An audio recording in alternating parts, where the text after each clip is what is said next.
Hello, Hello, what's your name? White Joss. Oh, you look cute. Thank you. I like your hairstyle. Thanks. Lakini, why did you choose this color? Of all, you're brown and you're putting ni dye brown also. Sasa hizo ni gani? Sina, okay, just asking, but you're brown. You could have put something else, maybe black. You could look more handsome. Okay, anyway, that's not the question of the day. There's this one question I just want to ask you, like, if you are given a chance to travel outside Kenya, which country will you like to visit, as it was your wish?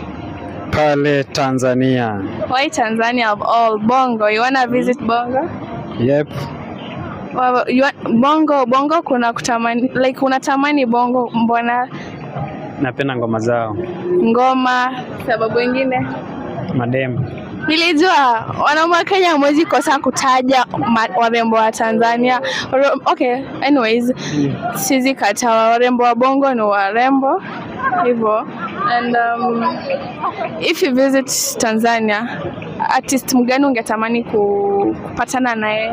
Lava Lava baby. Okay, wewe ni mtu wa Lava Lava. Mse. Nimeshtuka hata hujasema Diamond, this big artist. Huyo mse kuwa talented sana Lava Lava. Lava Lava. Lava Lava ni mtu anaimba wimbo za mapenzi kweli? Unajisikia? Itabidi nimeenda Google. Enda Google tu utaona. Okay guys, let's tupatane pale kwa comment section. Tanzania tunawapenda sana. Kijana wetu anataka mrembo moja kutoka huko. Uko na mtu? Mbona unaniuliza? Am I the one interviewing? Nishakupenda. Acha hizo.